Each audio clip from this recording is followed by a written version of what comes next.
Nós estivemos esses dias aqui em Maringá, na Nona Comingá. Não é? Quantos estiveram lá?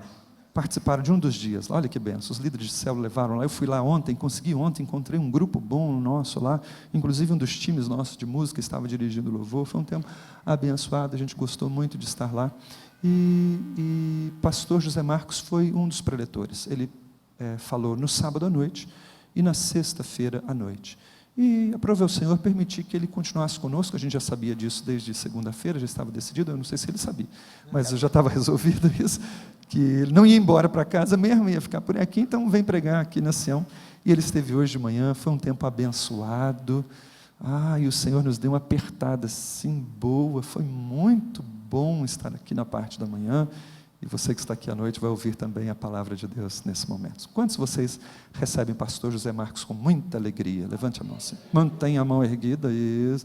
Pastor José Marcos, dá uma olhada na cara desse pessoal. O pessoal que está rindo é com muita alegria. Os que estão com a cara meio assim, a gente não garante nada, não é? Mas o restante que está rindo recebe com muita alegria. Obrigado. Vamos orar por ele nesse momento? Você pode orar por ele, por sua casa, seu ministério. Você vai orar por você que vai ouvir a palavra, pela pessoa do seu lado, vai ouvir por ele que vai falar. Então, uma hora aí de orar mais uma vez. Faça isso, por favor, nesse momento, aí onde você está.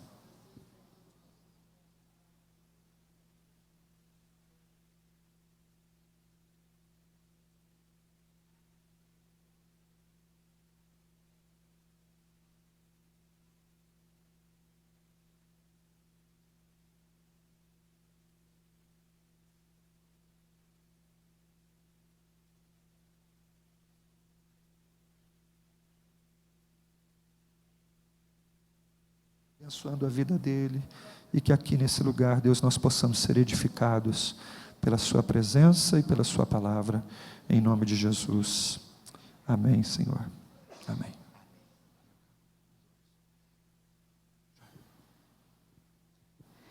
Boa noite, igreja. Graça e paz a todas e a todos.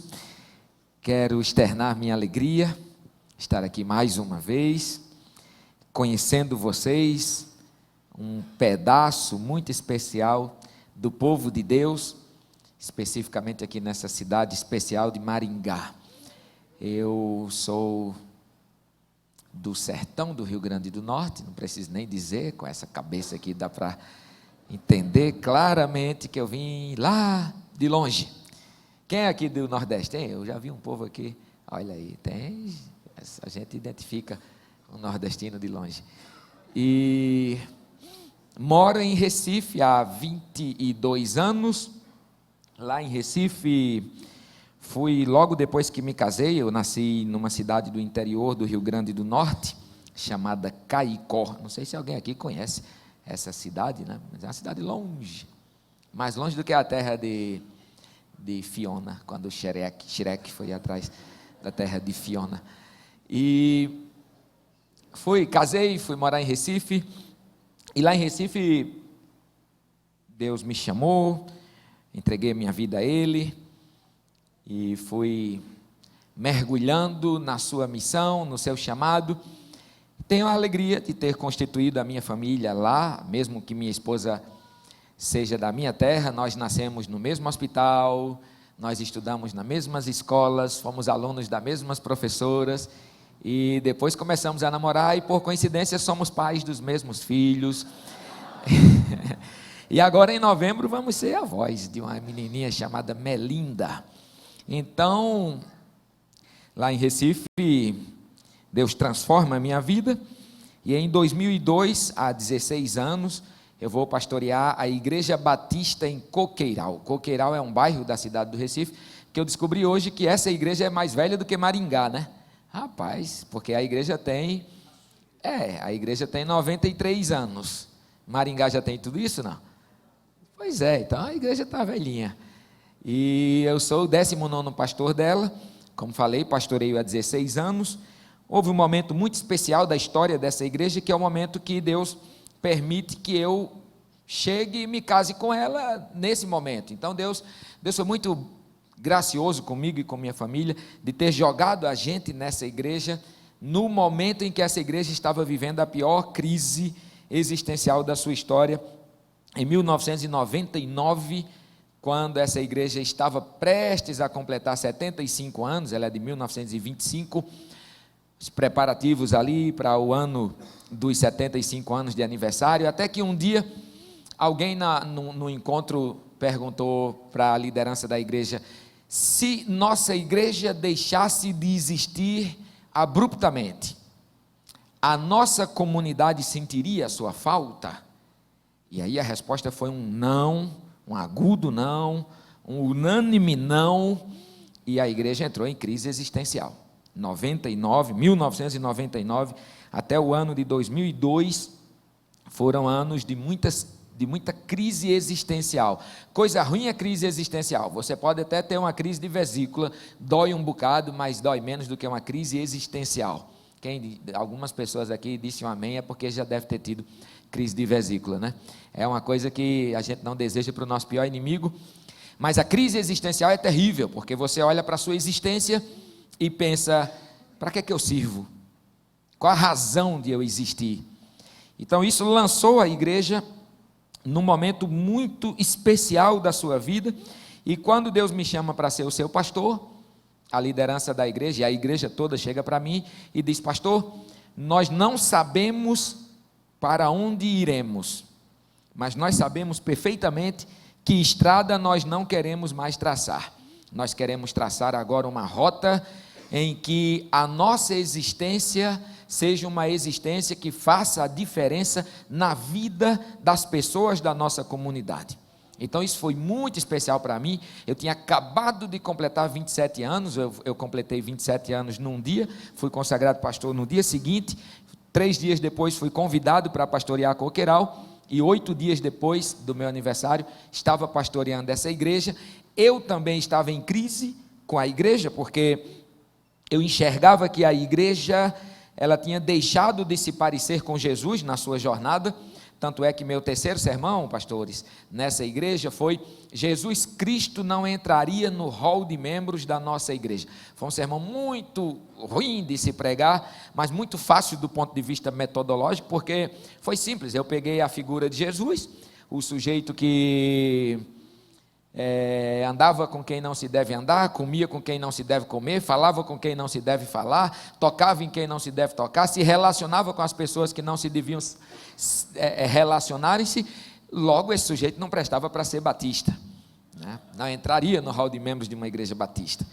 E lembro que depois dessa pregação, uma pessoa muito poderosa na igreja me chamou num cantinho, eu com essa estatura toda, ele naturalmente mais alto do que eu, botou o dedo na minha cara e disse: pastor, preste atenção, viu?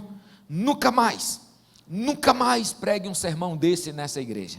Eu escondi meu dedinho, porque sou sertanejo, e sertanejo não reage com os mais velhos, e eu disse para ele: irmão, nunca mais, viu, o senhor diga o que eu devo ou o que eu não devo pregar nessa igreja. E a gente foi caminhando até que essa crise foi se transformando em atitudes concretas de mudanças reais, de maneira que a igreja pudesse chegar no momento da sua existência e perguntar: se essa igreja deixasse de existir agora, faria falta à nossa comunidade? Quando a igreja completou 90 anos, a gente fez uma entrevista com o povo da comunidade, fazendo essa pergunta. Foi muito interessante. Tem esse videozinho no YouTube. A igreja tem um canal de YouTube, IB Coqueiral, porque é a Igreja Batista em Coqueiral. E aí foi muito gostoso ouvir o povo de fora dizendo que a igreja faria falta. Foi muito especial, mas foi muita luta.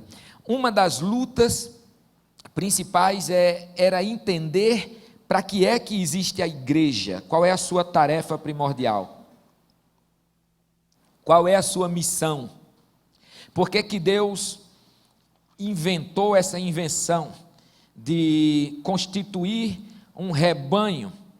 E aí eu gostaria que você abrisse a Bíblia em 2 Coríntios, capítulo 5, versículo 18, porque eu quero dar continuidade a essa pregação a partir dessa pergunta: para que é que nós existimos?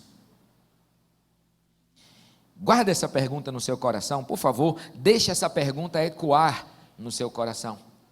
Para que é que existe a igreja de Jesus? E aí a gente pode especificar: para que existe a Igreja Batista Sião? A gente pode especificar e especificar mais.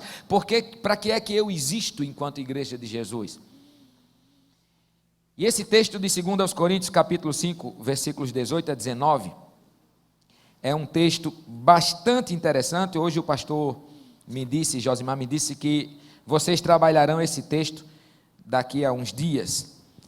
E esse texto diz assim, 2 Coríntios 5, 18: Ora, tudo provém de Deus, que nos reconciliou consigo mesmo por meio de Cristo.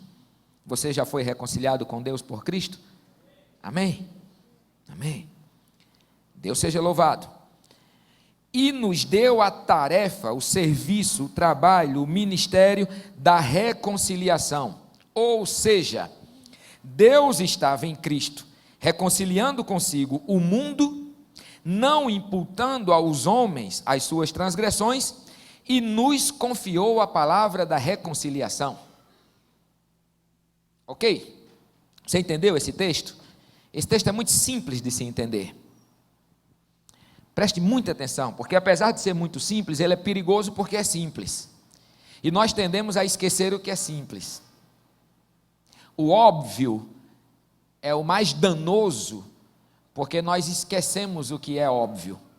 Eu não vou mais comer frituras, porque as frituras estão me fazendo mal. Até a primeira batatinha frita. A gente esquece o que é óbvio. A gente não tropeça no que não é óbvio. E o problema é quando a coisa é tão óbvia que a gente não valoriza. Esse texto é muito óbvio. Repare, ele é montado por 2 pedaços.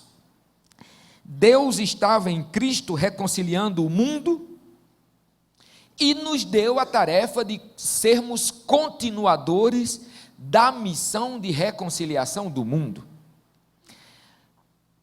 Por mais que seja óbvio, 2 coisas aí fogem naturalmente do nosso entendimento. 2 palavras, a palavra reconciliação e a palavra mundo. Nós confundimos reconciliação com o ato de fazer crentes. E nós achamos que a nossa tarefa enquanto igreja se resume à tarefa de salvação das almas. Isso é muito complicado porque nós não somos salvos para sermos salvos apenas. A verdade bíblica não diz que a salvação é o fim. Não diz. Não diz. A verdade bíblica diz que a sua salvação é o meio. Ela não diz que a sua unção é o fim. Ela diz que a sua unção é o meio, o canal. A Igreja Católica chama de sacramento. O sacramento, o cano, sacramento é sinônimo de cano. O cano através do qual alguma coisa fluirá e alguma finalidade será cumprida. Nós não somos salvos para ser salvos. A salvação é um fenômeno que nem pertence a nós. Salvação é um fenômeno que pertence a Deus. Deus quis nos salvar por um amor que nós não entendemos o porquê. E Ele quis nos reconciliar com Ele e a gente não entende porquê. Mas nós não fomos salvos para sermos salvos. Existe um jargão evangeliquez que eu não sei se você já ouviu, mas é o crente 3S. Já ouviu falar desse jargão? Aqui, salvo, sentado e satisfeito. Deus não nos chama para ser esse crente 3S. Eu lembrei agora dos 5 S's, do Qualidade Total. Estudei isso em 1996. Fui para o Rio Grande do Sul visitar a Vinícola Aurora e a Tramontina, porque eram padrões dos 5 S's. Deus não nos chamou para os 3 S. Ser salvo, sentado e satisfeito. A salvação não é o fim. A salvação é o meio pelo qual Deus nos saca para cumprirmos o fim. E o fim é a tarefa da reconciliação. Veja que Efésios capítulo 2, versículos 8, 9 e 10, que nós teimamos a esquecer o 10, mostra muito bem isso. Pela graça nós somos salvos, por meio da fé.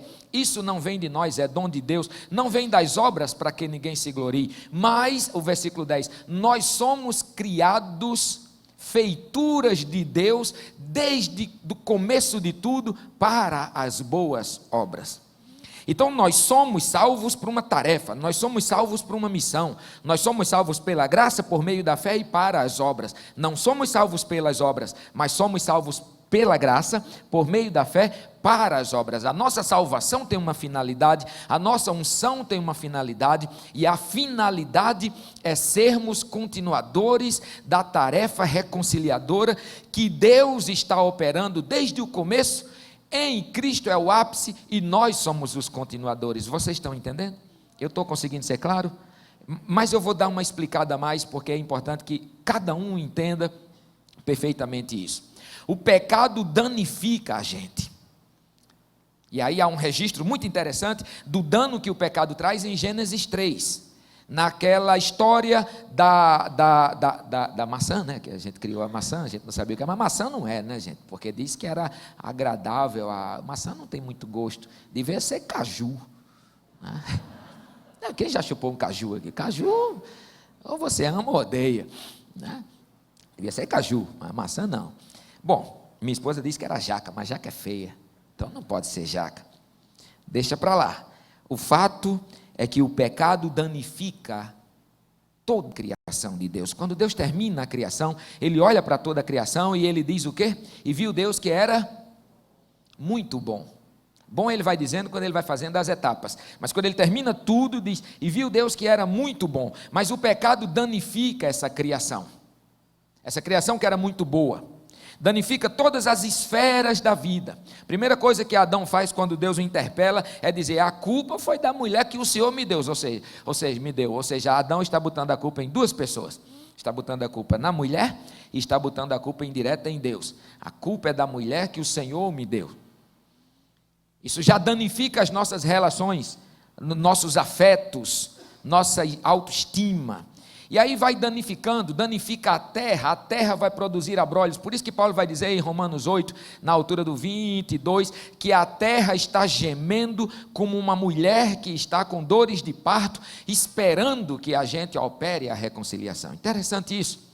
Então não é só a alma que é privada dos efeitos da harmonia de tudo que Deus criou, mas toda a criação, por isso que a igreja não pode se preocupar apenas com a alma, mas ela tem que se preocupar com todas as esferas da vida.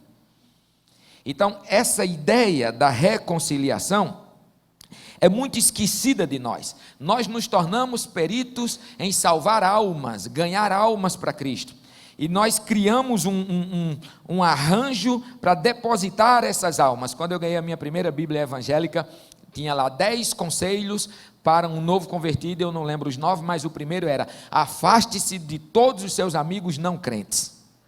E aí eu fui para a igreja pela primeira vez no período de carnaval, e já tinha uma ferramentaria construída para eu não me misturar com o mundo, que era a ferramentaria chamada de acampamento de carnaval, que eu ia para um retiro para não misturar com o mundo. O templo é uma grande esfera de isolamento, e aí eu já estou na reconciliação com o mundo. O templo é uma grande esfera de isolamento que a gente cria, tanto é que aqui passa a ser a casa de Deus e lá fora é o mundo. A gente se auto-identifica como não sou mais do mundo, a gente vai criando essa barreira entre a gente e o mundo, mas a palavra diz que a reconciliação é Deus trabalhando para reconciliar o mundo. O versículo mais conhecido da cristandade, João 3,16, se a gente esquecer todo o resto, a gente vai entender bem o que é isso, porque ele começa dizendo, porque Deus amou o mundo. João 17, que é o único momento em que Jesus ora por você e por mim, ora por nós, é a maior oração registrada nos evangelhos, vai mostrar 19 vezes a palavra mundo. Então Deus está em tarefa de reconciliação do mundo e a igreja precisa incorporar essa tarefa. Então, para que é que a igreja existe? Isso é uma pergunta que a igreja tem que fazer sempre. Eu, como pastor, me faço todo dia. Para que eu sou pastor desse povo? Por que Deus me separou para aquele pedacinho de gente ali, que é um grão de areia no reino?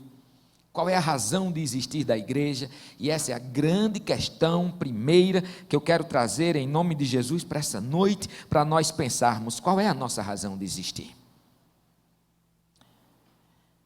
Criamos instrumentos que chamamos de igreja, que têm criado todo tipo de razão de ser, e poucas vezes a razão de ser é reconciliação do mundo. A gente pode dividir a igreja brasileira em 3 grandes eixos: As históricas, aquelas que vêm do protestantismo histórico ou de tempos mais remotos, como a gente batista. As do prado, do reteté e do fogo, do poder, aquelas que a gente chama de pentecostais, aquelas que vão valorizar a experiência com Deus, e as neopentecostais. O primeiro tipo de igreja tem virado algo parecido com um clube de crentes. Eu pastoreio uma que é dessa linhagem histórica. Virou algo parecido com um clube de crentes. Para você entrar no hall de membros, você tem que passar por um script, por um checklist. Fuma, não entra. Fuma, não, beleza. Bebe, não, beleza. É casado direitinho? Não é casado no papel, não entra. Então a gente vai fazendo um checklist, e quando a gente entra ali, a gente faz disso uma família quase que isolada, tanto é que as igrejas históricas não crescem mais. A igreja presbiteriana e a igreja congregacional são as duas igrejas no censo de 2010 que decresceram. Se transformaram em, não todas, logicamente, eu não posso falar aqui generalizando, mas a igreja histórica se transformou em um clube de crentes. A pentecostal, ela tende a ser o ambiente que vai fazer com que a gente experimente o poder de Deus, e a gente vai buscar se encher desse poder, se encher desse poder, se encher desse poder, e às vezes isso é levado às últimas consequências. Uma vez um rapaz me procurou perguntando se eu queria receber uma coisa que Deus tinha dado a ele, o dom de repassar, e eu disse: Deus te deu o dom de repassar uma coisa? Então eu quero. Deus me deu o dom de batizar com o Espírito Santo. Eu disse: como assim, rapaz? Deus deu a você o dom de batizar as pessoas com o Espírito Santo? Eu disse: sim, pastor. Não, cara, então eu não quero. Não, você está enganado. Deus não te deu esse dom. Deus pode ter te dado outra coisa, mas quem batiza com o Espírito Santo é o próprio Espírito que nos inunda. Você não tem essa autoridade. E ele saiu muito esquisito, porque ele era considerado ungido que tinha esse dom.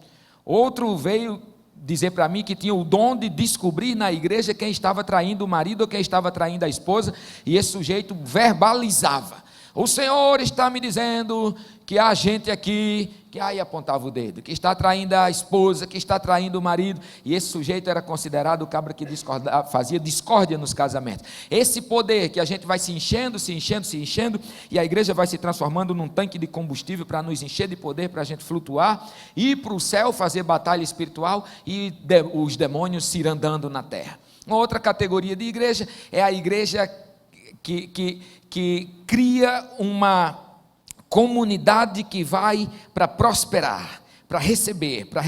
Então eu tenho um Fusca, Deus vai me prometer um X35. Eu tenho um apartamento, Deus vai me dar uma casa na praia, lá por aí vai. Esses três eixos de igreja são majoritários na nossa nação, e a pergunta é: para que Deus nos criou enquanto igreja?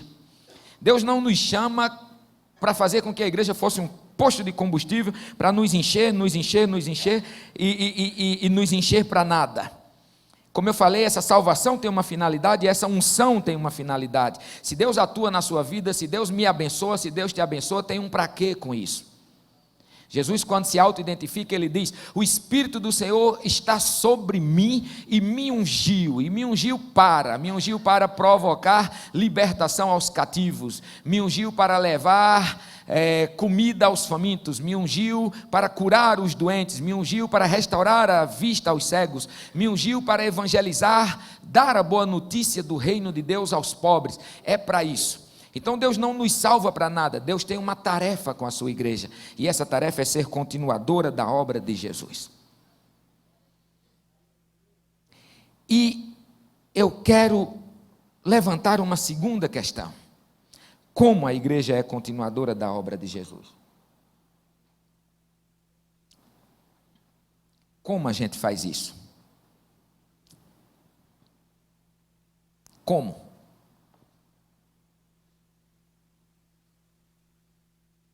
Mateus 25 traz um como muito interessante.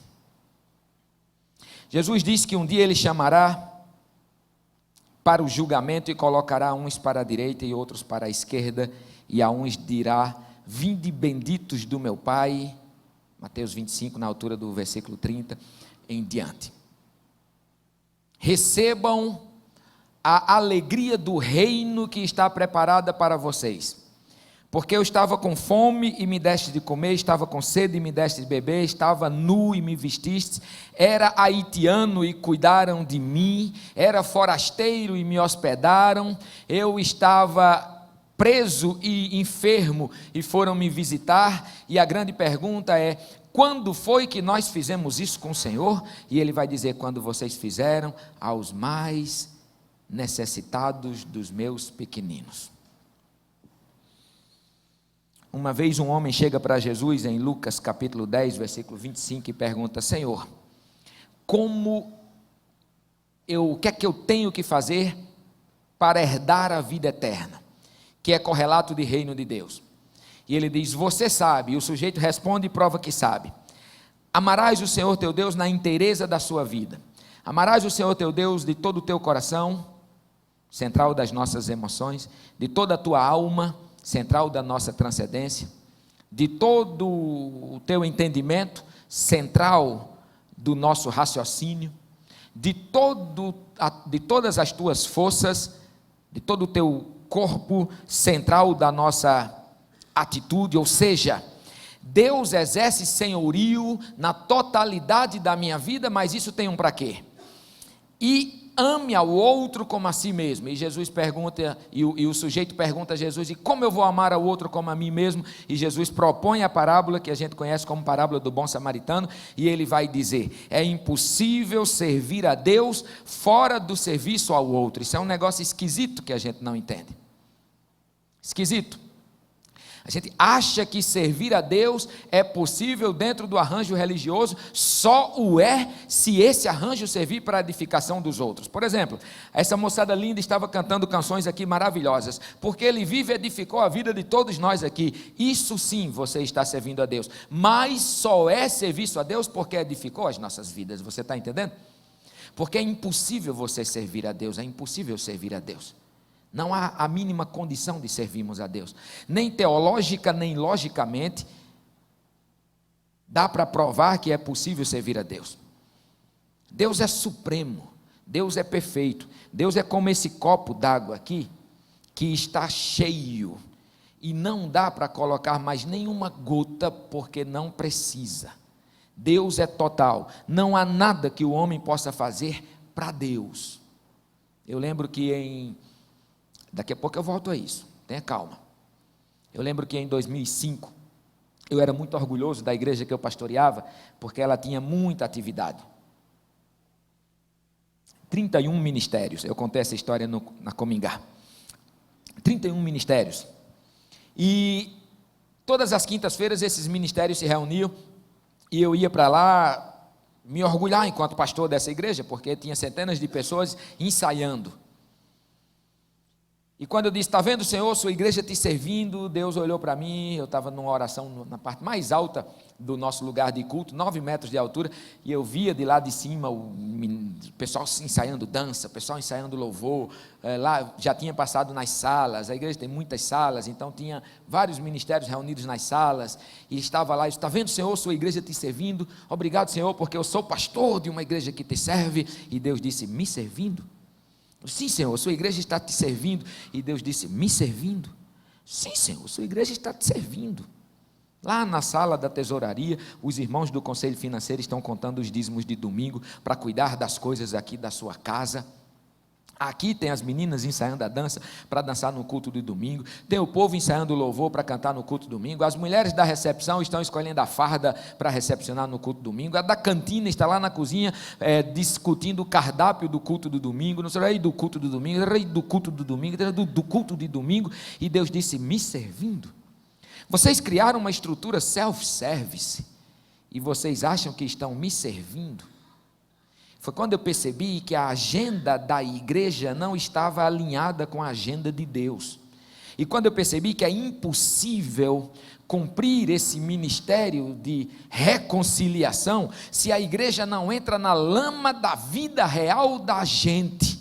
e vai servir diretamente a nós enquanto pessoas pequeninas, e não nós necessariamente somente a igreja, mas ao mundo enquanto comunidade de Deus, e vai servir a isso para que isso ganhe de novo a categoria de imagem e semelhança perdida. Que Deus, quando nos criou, criou para isso, para que nós espelhássemos a sua glória, mas o mundo perde esse espelho, e a igreja comete o erro quando ela entrar num arranjo self-service. Tem que criar um arranjo que sirva a Deus a partir do serviço a quem necessita. E eu fico muito feliz, porque o pastor Josimar parece que é muito atento. E ele fica dizendo: olha, obrigado porque vocês voltaram, obrigado porque graças a Deus porque você foi curada. E o pessoal que é visitante, ele sabe, vocês são de onde? Meu nome é Josimar, prazer e tal. Então está preocupado com essas coisas, louvado seja o Senhor por isso. Traz para nós o desafio de pessoas que nós precisamos servir como serviço a Deus. Não dá então para servir a Deus se não for servir a outro. É isso que Jesus propõe na parábola do bom samaritano, para explicar ao doutor da lei que Deus não pode ser servido dentro do arranjo religioso. Por isso que a parábola do bom samaritano é tão emblemática, quando Jesus coloca 3 personagens principais ali, os 2 que eram doutores da religião, o sacerdote e o levita, e um que de religião não sabia nada. E é interessante que serve a Deus aquele que não sabia que estava servindo a Deus, e deixa de servir a Deus aquele que achava que estava servindo a Deus. Repara como isso é perigoso? Isso é muito perigoso, a igreja pode cair nesse engano. Se a gente achar que reino de Deus é templo, que reino de Deus é culto, que reino de Deus é conversão para adesão religiosa, e não para transformação concreta de vida, para a promoção de outras transformações concretas de vida, a gente cai no mesmo engano do sacerdote e do levita, que não tocam no samaritano porque iriam ficar impuros para entrar no templo. Podemos cometer esse erro. Percebi com muita tristeza que a igreja pode deixar de fazer a vontade de Deus, achando que está fazendo a vontade de Deus. Até que nesse dia, quando eu olhei para a igreja e vi que tinha um arranjo de 31 facções dentro da igreja, movidas para servir a Deus, e que na verdade estavam empenhadas num autosserviço a nós mesmos, eu fiquei pensando: meu Pai, onde é que nós nos desviamos? Por que a agenda da igreja não é alinhada com a agenda de Deus? Irmão, e é muito fácil entender isso. São exercícios bobos que a gente consegue fazer. Bobos. Alguns bobos mesmo. Primeiro, isso que eu estou empenhando a minha vida arranha a natureza, está indo de encontro a um fenômeno que arranha a natureza de Deus. Isso que eu estou fazendo enquanto crente, enquanto igreja, enquanto agenda anual, está indo de encontro àquilo que está danificado pelo pecado. E aí não é difícil entender o que é que está danificado pelo pecado. Eu vou dar alguns exemplos da minha realidade, mas em todos os contextos nós temos nossas realidades cruéis. Apesar de Maringá ser uma cidade muito especial do ponto de vista urbanístico, do ponto de vista financeiro, do ponto de vista de diversidade de povos, tem também suas mazelas. E essa igreja sabe identificar quais são as mazelas de Maringá.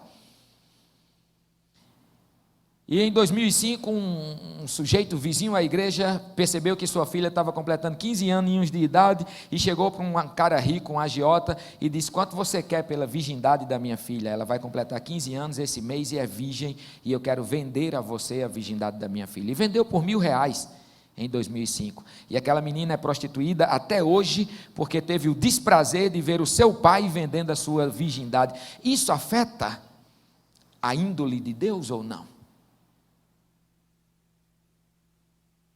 Fui pregar numa igreja que uma semana antes, ela tinha vivido um fenômeno difícil.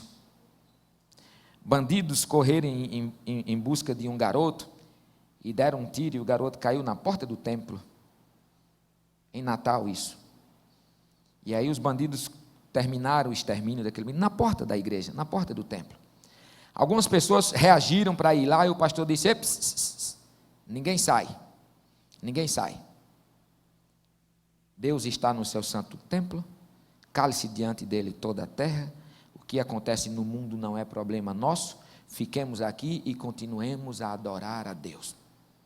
Até que num certo momento a mãe desse menino chegou e se debruçou em cima do corpo ensanguentado do filho, e o pessoal da igreja, alguns reagiram e foram atrás, e o pastor exortou de novo: ninguém sai. Mas será que aquilo não danifica o coração de Deus? Será que aquilo não desarmoniza, não diz, qual é o antônimo de conciliação? Vamos chamar aqui de desconciliação, tá bom? Não desconcilia, não desarmoniza com a vontade de Deus. Assim que eu fui pastorear a igreja de Coqueiral em 2003, a gente foi fazer a agenda da igreja, a agenda anual. E o pastor, a gente estava numa transição, 2002 para 2003, nós tínhamos 2 pastores, era o que saía e eu que entrava, ele sairia em 2003, e a gente foi fazer a agenda anual da igreja. E ele disse: Marcos, janeiro a gente não faz nada porque é férias, fevereiro a gente monta o acampamento de carnaval, porque você sabe, é acampamento, já é uma tarefa muito complicada para a igreja. Março é mês de missões, não sei das quantas, a gente faz isso. Abril é mês de educação religiosa, a gente faz isso. Maio é mês das famílias, a gente faz isso. Eu disse: pastor, calma aí, mas para que essa igreja existe? Disse: como assim? Eu disse: não, mas qual é a nossa tarefa? Não, Zé Marcos, mas essa é a agenda denominacional. Eu digo: sim, mas qual é a agenda da igreja? O bairro que eu pastoreio era uma das coisas mais danificadas do Recife, com assassinatos dia após dia de adolescentes. Não havia nada disso na agenda da igreja. Esses dias tem um rio lá que passa no nosso bairro, passa em 5 bairros, e esse rio está morto, acabado. E a gente começou um projeto chamado Rio Limpo, Cidade Saudável, juntou toda a comunidade, fez um abaixo-assinado de 14 mil assinaturas, levou para o prefeito, fez um monte de atividades, colocamos lá o povo para entrar no rio, para a gente tirar o lixo do rio, mobiliamos uma casa teatral que a gente chamou de Casa do Rio, e quando a gente estava entrando no rio para tirar sofá, geladeira do rio, para ensinar a comunidade que não deveria fazer aquilo, uma crente chegou para mim e perguntou: por que vocês estão entrando nesse rio? Por que vocês estão se preocupando com esse rio morto? Eu disse: porque a gente precisa evangelizar esse rio, porque esse rio está precisando da boa notícia do reino de Deus, porque Deus não criou esse rio para que ele fosse morto, Deus não criou esse rio para que ele entrasse nas casas da gente. A gente desaprende a fazer isso, porque a gente se envolve num arranjo religioso que não dá conta necessariamente ao que afeta o coração de Deus, e quando o faz no varejo, não consegue fazer no atacado. Eu percebi recentemente que a igreja se tornou perita em atuar no varejo, mas não sabe atuar no atacado. Por exemplo, a gente sabe juntar forças e dar uma cesta básica a um irmão que está com fome, ou passar uma noite no hospital de uma irmã que está internada e não tem quem cuide. Mas a gente não sabe de nada de por que há um SUS desmantelado que faz com que meninas de 17 anos morram de parto em 2018. A igreja não sabe mexer com essas coisas. Todas essas coisas desarmonizam a vida, o mundo com a vontade de Deus, e a igreja precisa entrar nisso, porque senão a igreja vai receber o não de Deus. Mateus 7, quando as pessoas chegam para Jesus e dizem: em teu nome expulsei demônios, em teu nome curamos, em teu nome profetizamos, e ele vai dizer: afastem-se de mim, porque eu não conheço vocês. De maneira que a igreja ou se lança para fora, ou olha para o mundo, ou vê os problemas reais da vida e atua na reharmonização desses problemas, ou ela não opera a sua salvação. E a gente pode até ir para o céu, porque a salvação é pela graça, mas a gente vai ter que dar um bocado de respostas a Deus. Abre suas mãos. Cadê? A gente vai ter que dar um bocado de desculpas a Deus. E talvez não haja desculpa. Um outro como a igreja opera essa tarefa da reconciliação é fazendo uma outra pergunta boba. A primeira pergunta para a gente entender o como é, o que nós, e foi o que eu falei até agora, o que nós fazemos, o que nós confrontamos, o que nós respondemos. Respondemos a coisas que afetam a dignidade de Deus? Se a resposta for não, essa agenda está errada, ela não é agenda de reconciliação, ela é agenda de religiosidade, mas não de reconciliação, e a gente tem que ter todo cuidado com isso, porque é tênue demais a linha entre a religiosidade e a missão reconciliadora, é fina demais, e quando a gente menos espera, estou falando da gente porque é a gente mesmo, essa pregação é para mim. Quando a gente menos espera, a gente se transforma em entes e entidades meramente religiosas, mas que não operam. Então basta perguntar, a minha agenda, a agenda da minha igreja, a agenda da minha vida, no que é que eu estou me empenhando, está indo de encontro àquilo que afeta a Deus? Se a resposta for sim, o ministério é de reconciliação. Se a resposta for não, o ministério é de religiosidade. E Paulo disse em Romanos capítulo 14, versículo 17, que reino de Deus não é religiosidade, reino de Deus é justiça, paz e alegria no Espírito. A outra pergunta boba é, isso se parece com Jesus? Pastor, uma vez eu fui para uma assembleia da Convenção Batista de Pernambuco. A Convenção Batista de Pernambuco é muito grande, nós temos 650 igrejas. E a gente foi para uma assembleia da convenção. A assembleia era numa igreja grande, num templo grande, e essa assembleia empenhou 30 minutos para a formação da mesa. Os primeiros a serem chamados depois do presidente da convenção foram os políticos que estavam no lugar, deputados, vereadores, e as pessoas iam subindo e ficando ao lado do presidente. Depois os diretores, demais diretores da convenção. Depois os diretores de setores de Pernambuco. Pernambuco é um estado muito grande, bem comprido, entrando do litoral para dentro do Brasil. Então é dividido e aí vem esses diretores e ocupam lá. Depois os diretores de departamentos da convenção. Quando a gente menos espera, tinha umas 80 pessoas atrás da mesa. Cada uma com paletó Domingos Armani, não é um bem caro que tem, né? Domingos Armani. E joias caras e coisas preciosas, e eu fiquei olhando lá de cima da galeria com um pastor amigo meu, e na hora veio a seguinte pergunta, isso se parece com Jesus? Se parece com Jesus? Se a gente submeter o que a gente faz a essa pergunta, a gente começa a operar o ministério da reconciliação. O que eu faço se parece com Jesus? E aí a igreja não tem saída, se ela quer ser discípula de Jesus, ela tem que se parecer com Jesus, e não dá para ser discípulo sem se parecer, não dá. A igreja doutrinal, que é principalmente esse primeiro nicho de igrejas históricas, entende fazer discípulos com o ato de ensinar as Escrituras. É válido? Lógico que é válido. Se conhecermos o Jesus das Escrituras, fica mais fácil de imitarmos o Jesus das Escrituras. Mas discipulado não é medido pelo quanto eu sei sobre Jesus, mas discipulado é medido pelo quanto eu imito Jesus. Vocês têm algum psicólogo aqui? Mas, por exemplo, eu sou psicólogo, psicanalista lacaniano. Então você vai ter que estudar Lacan, e você vai ter que fazer sua terapia conforme Lacan fazia, com os princípios lacanianos, freudianos e por aí vai. Eu sou arquiteto e sou influenciado por Oscar Niemeyer, então possivelmente tudo que você vai desenhar vai ter curva, porque você parece com ele.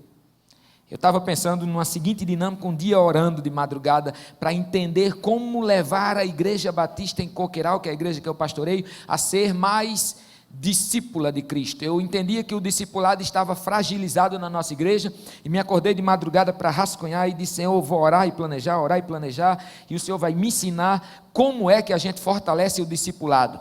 Pensei em criar uma classe de discipulado, pensei em criar um curso de discipulado, e Deus trouxe a seguinte mensagem no meu coração. Zé Marcos, pense em Luiz Gonzaga. Eu vou trazer Luiz Gonzaga porque é o sujeito que eu pensei. Poderia trazer alguém aqui da região sul, mas deixa eu ficar com Luiz Gonzaga, porque Luiz Gonzaga é um sujeito conhecido e típico. Chapéu de couro, gibão, sanfona. Pense em Luiz Gonzaga.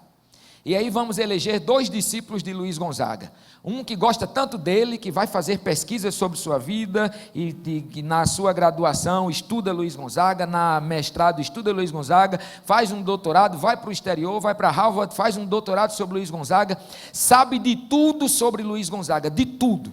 E esse sujeito se torna famoso, sai falando desse fenômeno nordestino, que trouxe os símbolos nordestinos para os retirantes de São Paulo, do Rio, do Sudeste de maneira geral, dando significado de vida a nordestinos das décadas de 60, 70, que estavam despatriados, e Luiz Gonzaga faz isso. Então ele faz todo o estudo disso, coloca isso numa tese de 300 páginas, sabe mais sobre Luiz Gonzaga do que as filhas de Luiz Gonzaga, e esse sujeito se torna famoso, rico, empalitosado, com tablet na mão, e ele vai ensinar sobre Luiz Gonzaga em palestras, mostrando PowerPoint sobre Luiz Gonzaga, tudo de Luiz Gonzaga ele sabe. Do outro lado tem um analfabeto sertanejo de pai, mãe, parteira, que está ali, normal, simplesinho, mas gosta de Asa Branca, Luar do Sertão, e aprendeu a tocar um folezinho de 8 baixo, e mantém a sua vestimentazinha sertaneja, e sai cantando de vez em quando numa festa de família as musiquinhas de Luiz Gonzaga. Isso era Deus dizendo para mim, de madrugada. Então aí você faz uma enquete como Faustão faz, entregue a toda a plateia um treco que você tem 1 ou 2, e bote para o povo votar, e bote os 2 na frente da plateia, e diga, eu quero que, esse é o 1, aí o 1 é o empalitosado, tablet na mão, e esse 2 aqui é o sujeito simples, gibão e sanfona. E aí a pergunta que você faz para o povo é, quem dos 2 ou qual dos 2 é discípulo de Luiz Gonzaga na sua opinião? Você apertaria 1 ou 2? Por que você apertaria 2? Porque ele se parece com Luiz Gonzaga. Não dá para ser discípulo de Jesus sem se parecer com Jesus. E não dá para promover reconciliação se não for pela estrada de Nazaré. Não dá. Não dá. O mal é que a gente tem 2 tipos de Jesus na Bíblia: o real e o ressurreto do Apocalipse. Nós temos o da Palestina, que nasceu numa manjedoura, filho de Maria, filho de José, que andava fedendo, que era pequeno e talvez cabeçudo também. Eu fico muito feliz por isso, porque parece que eu estou mais me parecendo com Jesus a partir do momento em que a ciência avança, que a ciência descobriu nesses dias, que a média da altura do homem da Judéia, da Galiléia, da Palestina da época de Jesus era de 1,60 m, então eu tenho 1,60 m, e a Bíblia diz que Jesus era mediano ali como todo mundo. A Bíblia não identifica que ele era baixinho nem altinho, então ele devia ter também 1,60 m, e Isaías diz que ele não tinha beleza nem formosura. Então cada vez eu me alegro mais, porque eu vou vendo que eu vou me parecendo mais e mais e mais com esse Jesus. Então a gente tem esse Jesus, o Jesus pé no chão, servo, que quando puxa um título para si, um título, Jesus é o homem que rejeita títulos. Você já reparou? Um sujeito chegou para ele, rico, um jovem rico, e disse, bom mestre. Ele disse, bom. Não. Reverendo, se fosse hoje, né? Reverendo, não. Jesus rejeita títulos. Não me chame de bom só Deus. Não chame de mestre. Não. Mas um dia ele puxa um título para ele. Num momento de ceia, ele pega uma toalha e pega uma bacia e ele começa a lavar os pés dos discípulos. Lembram disso? Pedro reage, porque Pedrão era todo institucionalizado, né? Pedro reage e diz, não rapaz, o pastor não pode lavar o pé do diácono, o diácono tem que lavar o pé do pastor. E Pedro diz, e Jesus disse, se eu não lavar o teu pé, tu não tem parte comigo, então lava o resto.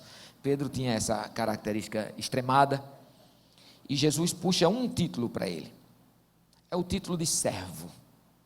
E ele ainda diz assim, eu que vocês consideram mestre, estou servindo para que vocês vejam isso como exemplo.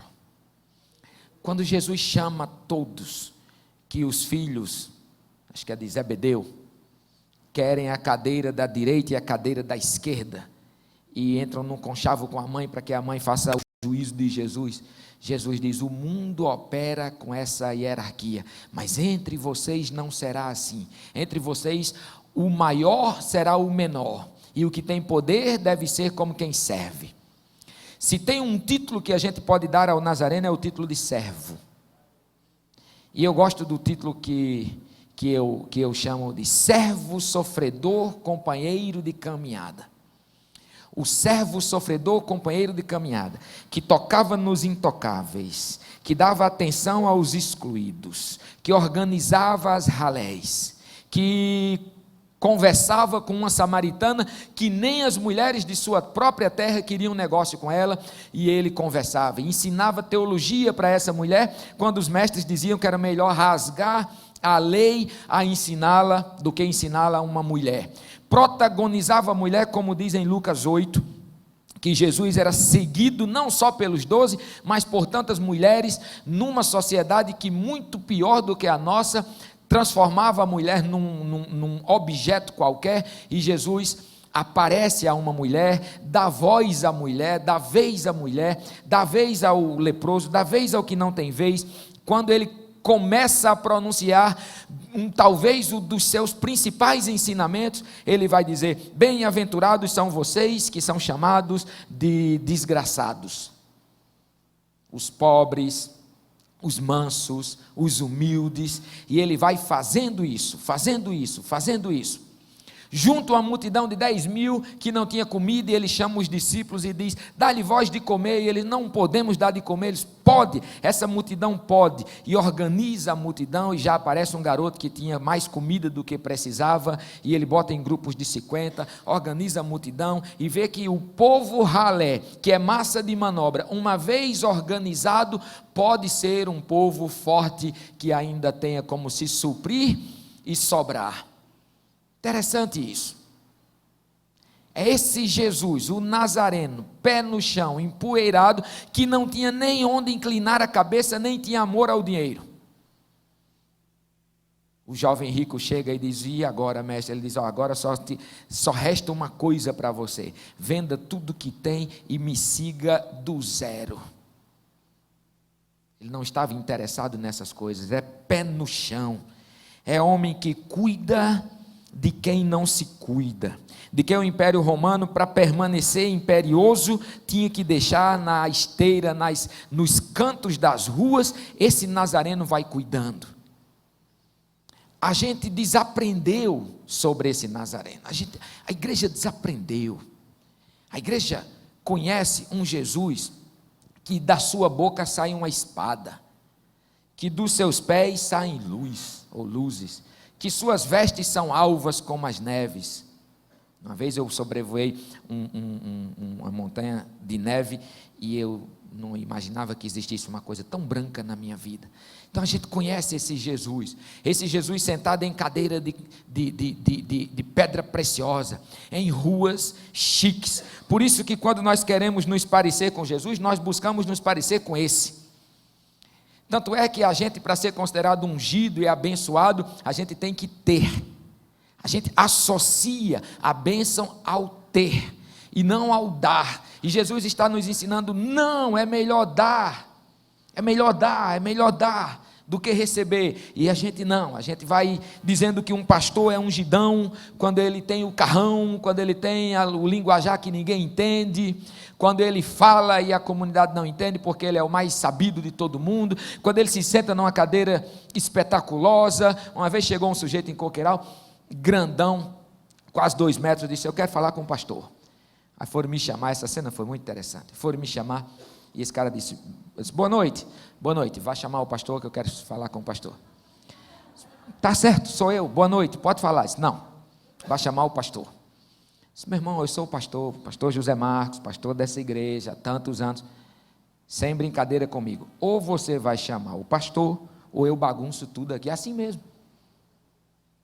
Porque na cabeça dele, pastor não pode usar camiseta, pastor não pode calçar um chinelo, pastor tem que estar com roupa cara, pastor tem que ser bonito, e a gente vai nessa. Por quê? Porque a gente aprendeu a imitar o ressurreto esplendoroso. Não pode, não podemos, não é isso que a Bíblia pede. Essa é outra categoria de Jesus, é o Jesus que a gente tem que crer que a gente terá vitória. Por isso que a gente canta, quando enfim chegar a hora em que a morte enfrentarei, eu terei vitória. Sim, esse alimenta a nossa fé, mas não pode alimentar a nossa mística prática. Para alimentar a nossa prática, só o Nazareno, só o pé no chão. E ou a gente se parece com ele, ou a gente está desviado, não tem como. Porque senão o mundo não vai nos identificar como discípulos de Jesus, e senão a reconciliação não será possível. Irmãos e irmãs, o que eu estou pregando aqui é para a gente pensar só para a gente pensar, tá certo? Em nome de Jesus, alivia seu coração, é só para a gente pensar, e se houver algum peso no seu coração, que venha do Espírito Santo, que é peso bom, mas só para a gente pensar, por que é que esse país, quanto mais cresce o número de crentes, mais crescem os sinais antagônicos do reino de Deus, da reconciliação de Deus? Foi feita uma pesquisa recentemente e pontuou que a maioria das mulheres que são violentadas pelos seus maridos são mulheres evangélicas, de maridos evangélicos. Que esquisitice é essa? A gente vai num presídio, ou o sujeito é crente, ou o sujeito foi crente, ou o sujeito vai ser crente. E dá para ser crente, e dá para ser crente e para ser bandido. No Rio de Janeiro já está assim, ó. Os caras, inclusive, já estão usando na linguagem de bandido a linguagem evangelical. Vai com Deus, irmão. Fé em Deus, irmão. Deus te guarda, irmão. Eu fui pregar numa igreja, pastor. Uma irmã veio dar a saudação final a mim. Ela disse assim: pastor, que Deus te unja, te benza e te cruze. Que Deus te unja, te benza e te cruze. Eu digo, que molesta é essa que essa mulher está dizendo? Sim, mãe, o que é ungir, benzer e cruzar? Ungir é que ele te dê poder, benzer é que ele te dê coisas, bens, e cruzar é que ele fez seu corpo, para que o inimigo não te... Olha que linguagem, a gente vai misturando tudo, de maneira que ser crente não significa mais ser parecido com Jesus. E pasmem, se uma igreja, presta atenção, se uma igreja inventa de se parecer com Jesus, ela vai ser discriminada, vai, escute isso, vocês estão com mania de mexer com haitiano, vai chegar pastor Josimar e vai dizer, que é isso, rapaz? Uma vez encheu, o rio Tegipió encheu lá, e a gente entra para tirar as pessoas de dentro de casa, porque tem velhinhas doentes que não conseguem sair, e na hora do pega para capar, é Deus, como é o ditado? É cada um por si, e Deus por todos. E aí a gente chegou numa casa, tinha uma velhinha desolada, sentada com água, sentada num tamborete, numa cadeira de madeira, com água já nela, e ela olhava para o nada. Nunca sai da minha cabeça essas duas cenas, ela olhando para o nada, ela tinha problema de locomoção, a gente colocou nos braços e tirou, e quando a gente tirou, um pastor me chamou ao lado, com um cafezinho quente na mão, ele é comerciante da comunidade, e ele tinha um cafezinho quente na mão, disse, pastor, vem cá, meu irmão, toma esse cafezinho aqui, deixa eu lhe dar um conselho, rapaz, não entra nessa água não, esse povo não merece nada não, você vai pegar uma leptospirose, em nome desse povo que assim que essa água baixar, vai voltar a tomar cachaça e escutar as músicas mais nojentas do mundo. Sai daí, vai cuidar da sua igreja. Então isso é um problema, inventar de se parecer com Jesus faz com que a gente seja rejeitado no mundo evangélico. É verdade, Josimar, é verdade. Um pastor me repreendeu porque meu carro era um Uno Mille quadrado, agora o Uno criou esse novo Uno, que é mais musculosozinho, mas tem o antigo, que é um jumentinho motorizado. E eu fui pregar, e o cara no fim me chamou e disse, meu irmão, você pastoreia uma igreja boa, seu salário não deve ser ruim, andando nesse carro, isso depõe contra o decoro da nossa classe. Que coisa nojenta de se ouvir, depõe contra o decoro. E a quantidade de pastores hoje que trocam suas esposas pelas primeiras menininhas que dão bola por aí, e que estão tomando todas, e que são ungidos no templo, mas que lá fora são mais carnais do que o restante da igreja, não depõe contra o decoro não, depõe contra o decoro andar de Uno, vendi o Uno e comprei uma bicicleta. Digo, pronto, agora eu quero ver esse decoro ir por água abaixo de vez. Se parecer com Jesus é perigoso. Perigoso. Quando Jesus inventou de andar com a ralé, a própria família de Jesus censurou. Uma vez, a minha própria mãe disse uma coisa que foi tão agressiva. A gente lá na igreja resolveu mexer no conceito de ceia, e a gente resolveu deixar a ceia aberta, para que a pessoa fizesse a sua autoavaliação e participasse a partir de sua autoavaliação. E nós entendemos que as crianças deveriam tomar a ceia, e a gente entendeu que elas deveriam ser as primeiras. Isso é uma coisa de uma igreja, por favor, é só um exemplo, não considere, só um exemplo. E quando eu digo amém, podem vir pegar os elementos, as crianças correm, e é a coisa que eu acho mais linda na minha vida, porque as crianças são as primeiras, elas chegam ali, algumas desavisadas já vão tomando, eu digo, é para depois, aí ela leva o cálice e vão e tal, e eu acho isso muito bonito, bonito, bonito. Aí minha mãe chegou e minha irmã perguntou para ela, e aí, o que é que achou da igreja? É legalzinha, mas a ceia era uma mundiça. Não sei se vocês usam essa expressão aqui no sul. Mundiça é coisa ruim, fedorenta, feia, pobre, suja, nojenta. E a mundiça por quê? Não, porque as crianças vão lá e pegam os elementos. Até hoje a gente está querendo fazer aquilo que fizeram quando as crianças foram em busca de Jesus. A gente quer privar as crianças do reino. A gente quer privar os pobres. A gente quer privar os oprimidos. A gente quer privar. Eu era diácono. Eu tenho 2 experiências de igreja, a que eu me converti, a que eu sou pastor. Eu era diácono da que eu me converti, e todo domingo chegava um bêbado chamado Matias. E esse cara vinha com tanta fedor de cachaça que eu já trazia limão no bolso, que era para quando terminar o culto eu tomar um pouquinho de limão para tirar o gosto da cachaça de Matias, né? E eu sentava lá do lado de Matias, 5 domingos consecutivos, até que uma vez eu chamei outro diácono e disse, meu irmão, faz 5 domingos que eu não tenho liberdade para participar do culto, cuida hoje da portaria, que eu vou levantar meu braço e dar glória a Deus. Tá bom.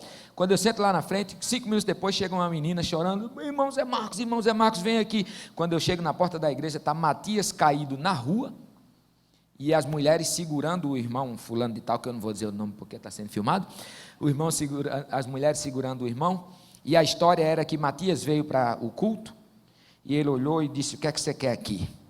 E Matias disse, eu vim assistir o culto, bêbado, mas bêbado consciente. Ele disse, aqui você não entra não, e Matias deu um show de teologia no diácono, disse, eu entro porque aqui é a casa de Deus, aqui não é a sua casa, então eu posso entrar. E ele, envergonhado porque recebeu uma resposta teologicamente violenta, disse, então entre. Quando Matias empareou aqui com ele tem mais ou menos 1,85 m, Matias era da minha altura, bem magrinho, ele deu aqui, no peito de Matias, pum, que jogou Matias na rua. Quando eu cheguei, Matias ainda estava tentando se levantar, e não conseguia, do baque. Isso não se parece com Jesus. Jesus atraía os que a sociedade repelia. A agenda da minha vida e a aparência da minha vida me alinham com a vontade de Deus e me fazem me parecer com Jesus Cristo? A agenda da minha igreja e o jeito da minha igreja me alinham com a vontade de Deus e me fazem me parecer com Jesus Cristo? Ou a gente entra nessa estrada nazarena, ou o ministério de reconciliação não vai poder ser exercido pela igreja. E aí eu falo agora, para nós que somos seguidores desse Jesus, para outras pessoas que estão vendo e vão ver pela internet, que a igreja brasileira, de maneira geral, ela não se parece com Jesus, e sua agenda não está alinhada com aquilo que provocou desarmonia do que Deus criou. E isso é um problema. porque fará de toda e qualquer igreja como sal que não salga. E sal que não salga vai pavimentar as ruas romanas e ser pisada pelos homens. Eu quero concluir louvando a Deus pela Sião. Louvando a Deus. Porque quando o pastor Josimar me convidou, quando o pastor Josimar conversou comigo, porque eu já estava escalado para cá, né, Josimar? Eu disse: Josimar, você é o pastor da igreja. Eu não sou ninguém naquela igreja. Eu sou um visitante que venho e vou. Amanhã eu volto para Recife e eu acho que alguns de nós nunca mais nos veremos. Eu não verei nunca mais alguns de vocês e vice-versa. Eu sou pastor há 16 anos e tenho 1 milhão de sermões no juízo. Eu poderia pregar qualquer coisa hoje. Eu poderia pregar desde prosperidade, porque Deus quer nos ver prósperos, até céu e inferno, doutrina romana, paulina, digo. Poderia pregar sobre desjudaização da igreja, gnosticismo, coisas teológicas bonitas. Poderia fazer um monte de coisa. Mas Josimar me ouviu pregando estas coisas na Comingá, porque a Comingá foi para isso. E ele disse: pastor, pregue isso para a igreja. E eu disse para ele: você é o pastor da igreja e eu não sei ler o que o Espírito quer dizer para a sua igreja. Eu só sei ler o que o Espírito quer dizer para a Igreja Batista em Coqueiral. Toda vez que eu vou pregar numa igreja, eu não prego se o pastor não me disser o que é que ele quer que eu pregue. Quando o pastor me chama e diz: o que o Espírito botar no seu coração, eu não vou, porque eu sei que é perigoso chegar e olhar para vocês e eu posso errar, por mais espiritual que eu seja. Então, a maneira mais fácil de eu me assegurar de que não vou deixar uma contribuição é dizendo para o pastor: meu irmão, em nome de Jesus, o que você quer que eu pregue? E ele disse: pregue isso que você pregou na Comingá. Eu digo: amém. Isso é muito nobre.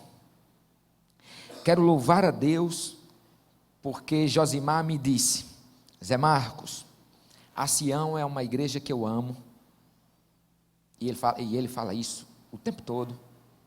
Ali embaixo ele estava me dizendo, a gente foi conhecer aqui embaixo, ele ficava me dizendo: é um povo bom, é um povo que eu amo. Ele está aqui desde 1999, vai fazer agora 20 anos, o ano que vem. Não é isso? Que está aqui, nessa igreja como membro, não é isso, Josimar? Pastoreia há uns 10. Pois é. E ele disse: é um povo bom. E ele ama, porque a gente vai entrando e ele vai parando no meio do caminho. E ele vai se preocupando, e ele ama. Eu quero louvar a Deus, porque ele me disse: pregue isso, porque apesar de tudo isso, nós precisamos exercer uma fé para fora do templo. Nós precisamos exercer uma fé para fora do templo. E eu sei que vocês exercem, eu tenho certeza absoluta disso, não tenho dúvida disso. Mas eu tenho certeza que o Senhor está esperando que essa igreja seja sinal da presença dEle e do reino dEle nesta cidade. Estava conversando com o pastor da Comingá, Nivaldo, já só veio Olavo de novo, tá vendo? Com o pastor Nivaldo. E Nivaldo estava dizendo: Zé Marcos, Maringá é uma cidade privilegiadíssima. E a gente gosta de ser crente, e a gente gosta dos templos bonitos, a gente gosta do ar-condicionado, a gente gosta do ambiente, a música é boa, tudo é bom. Mas a gente precisa se unir enquanto igreja, porque essa cidade precisa da nossa presença ativa, e ainda vai sobrar coisas para outros campos que Deus quer que a gente vá. Louva a Deus por isso. E eu tenho certeza absoluta que essa igreja é pulsante, temente, obediente o suficiente para dizer: Senhor, queremos que o Senhor nos alinhe mais ainda com esse ministério que o Senhor nos deu de reconciliar o que foi danificado pelo pecado a partir da minha vida. Amém?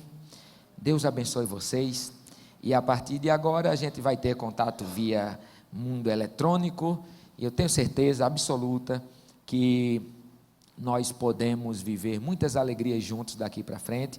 E se vocês quiserem conhecer um pouquinho do que acontece lá em Recife, na igreja que eu pastorei, é só botar na internet, Igreja Batista em Coqueiral, ou Instituto Solidare, com RE no fim, vai ver um monte de coisa bonita.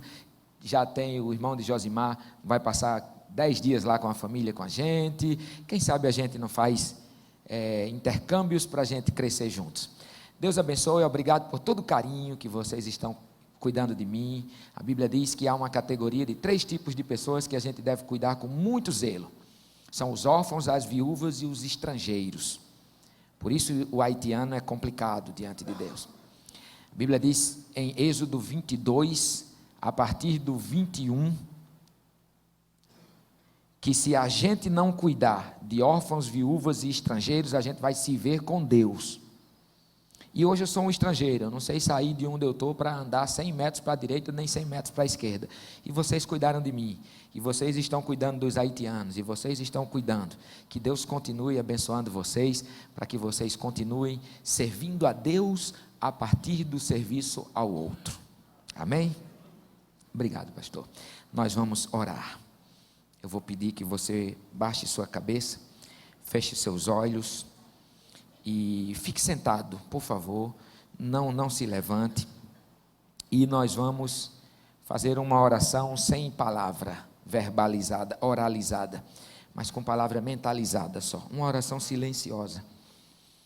E eu peço que nessa oração você medite sobre aquilo que Deus disse aqui, que porventura foi útil para alterar algo na sua vida. Coloca isso diante de Deus, porque é pelo poder de Deus que eu e você nos pareceremos com Cristo e cumpriremos a tarefa que Ele deixou para nós, que é a da reconciliação. Ore silenciosamente, só você e Deus.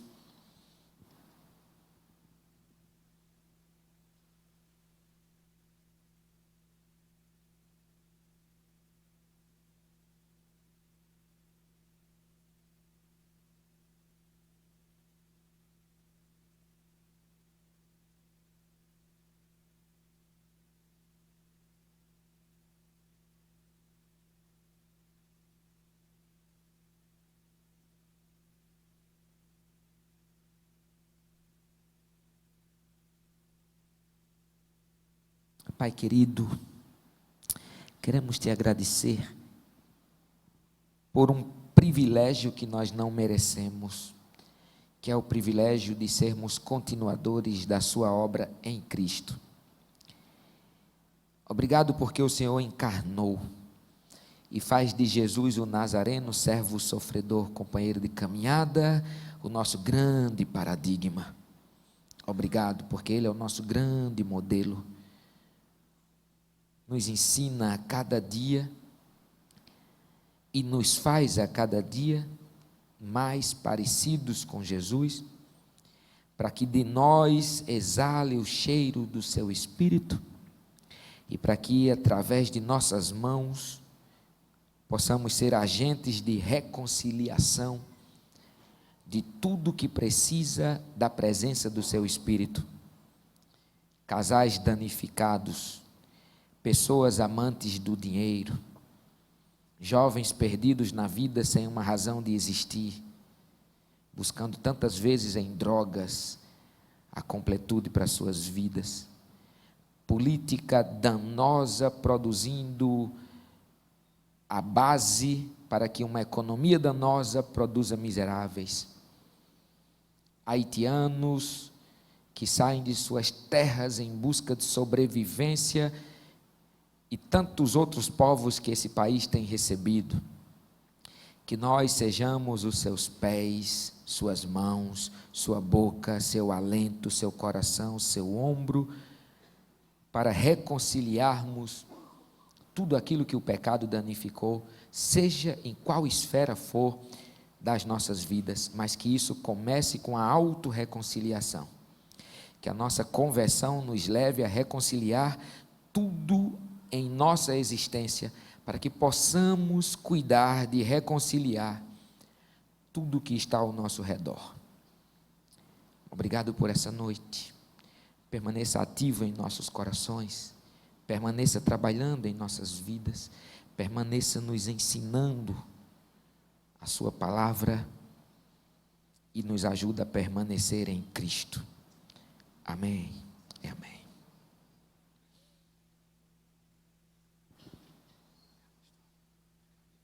Obrigado, pastor Zé Marcos, ter estado conosco.